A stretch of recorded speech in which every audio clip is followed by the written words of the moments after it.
July this year, I almost ended my life over it because it was just really affected me, and it's not something that I'm ever going to get over.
Mentally and physically, it really affected me, and it's still affecting me now. But because July this year, I almost ended my life over it because it was just really affected me, and it's not something that I'm ever going to get over. So, and I'm petrified of walking around Bury St Edmunds without looking over my shoulder. I am Superintendent Kerry Cutler, and I work for Suffolk Constabulary. Hate crime can have a really devastating effect on the victim, but also on the wider community. Because hate crime is about prejudice, it's about hostility, and it can be directed to somebody due to their personal characteristics. And that can be because of the colour of their skin, because of their sexuality, because of their religion, because of their disability, because of their gender. And in that way, it becomes really personal, but it also can be diversive in terms of it can turn to really serious offences. And we see that in terms of hatred fuelled in terms of extremist behaviour towards a group. Charlotte Sanderson, Suffolk County Council. I chair the Suffolk Hate Crime Network, which brings together both statutory and voluntary partners to provide a strategic county-wide approach to hate crime. Hate crimes are any crime that are targeted at a person because of hostility or prejudice towards that person's disability, race or ethnicity, religion or belief, sexual orientation or transgender identity. Because hate crime has a particularly harmful effect on its victims, the network understands the importance of working in partnership and fostering a victim-centred approach to dealing with hate crime. Yeah, sadly, hate crime is on the increase, and that is why it's one of the key priorities of both the county-wide Save for Stronger Communities Group and the Ipswich Community Safety Partnership. And we'll be looking to do more on hate crime and the causes and help solving it in the future. Okay. So one of the key roles I have as Suffolk's Police and Crime Commissioner is the commissioning of victim services, and we all know that hate crime is one of these insidious crimes that's never acceptable in any situation whatever. That is one of our top priorities, and I've always found it very sad and extremely distasteful that people can be so abusive to other people. And you know, in 21st century Suffolk, we shouldn't be having these sorts of discussions. Hi, my name's Chewy. I'm an advocate at Ace Anglia Limited. We're an advocacy organisation based in Suffolk, and we're part of the Suffolk Hate Crime Network. Hi, I'm Toby. I've been volunteering for ACE for over 10 years, and I thoroughly enjoy it. So at our Suffolk People First meeting in December, we did a big piece. We had Norfolk and Suffolk victim support there, we had Suffolk Police there, and we did a whole morning, didn't we, of what is hate crime, what is mate crime. So we had about 120 people who learned this about these professionals, providers, all there in one building, working together, talking about what it means and trying to break everything down into an easy way. So my name's Tracy Wolfe. I work at Norfolk and Suffolk Victim Care.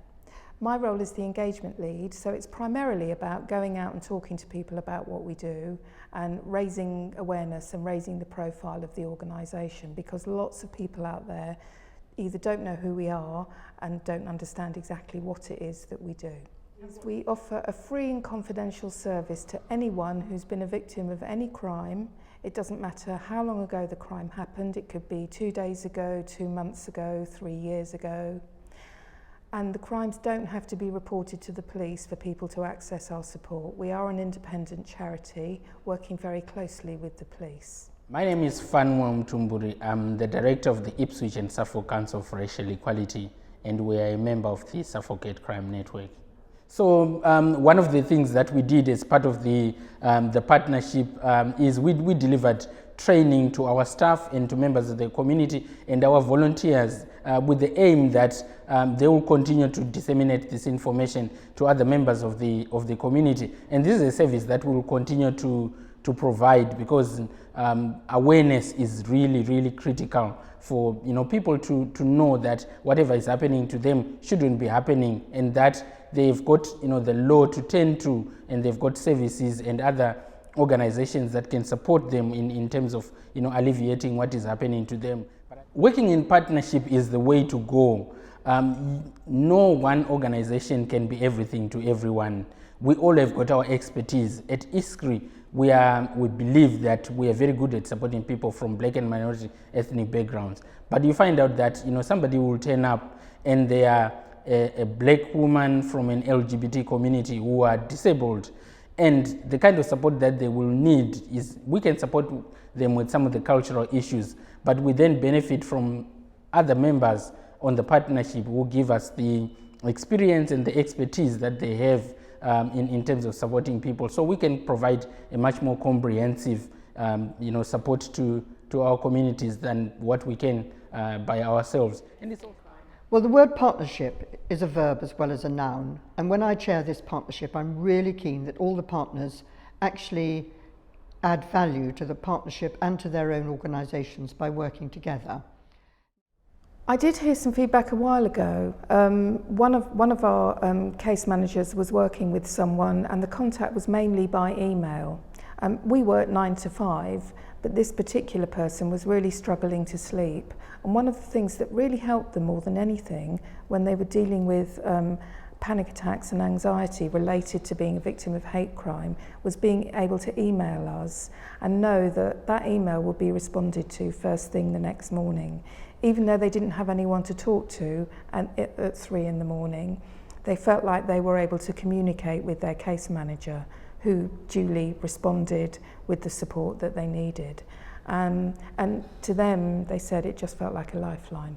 As we think about developing services to support victims of hate crime, I think it's important to realize that whilst reporting is very important, some people might not want that. Some people need to just speak to somebody who understands and somebody who can give them support, hand-holding, and some people just want to rebuild their confidence after what they've gone through, and that is the kind of support that they require. There are many instances where people are worried about something recurring, and they need somebody to help them to navigate that landscape and have a bit more understanding of how should something like that happen in future, how they can prevent that, and so we need to develop services that can support people, mainly from people with lived experiences and people with an understanding of what those needs are. My name is Michelle Francis, and I work for Suffolk Refugee Support, and we're members of the Suffolk Hate Crime Network. So Suffolk Refugee is an independent charity. We aim to support and offer advice to asylum seekers and refugees. So we've helped over 1,000 clients, and that's from over 30 different countries. So we help in lots of different ways. So something that's successful in our company would be our drop-in sessions. We provide advice and support around all sorts of things such as housing, education, training, and so on. If we don't know what to do, we can always signpost people to other things. Well, actually, one of the things I've really realised since being involved in the network is that our clients come from countries where they are experiencing what we would call hate crime all the time. And I think that they don't really understand that these are a hate crime. It's something that's very normalised to them. It's just in their everyday in the countries that they come from.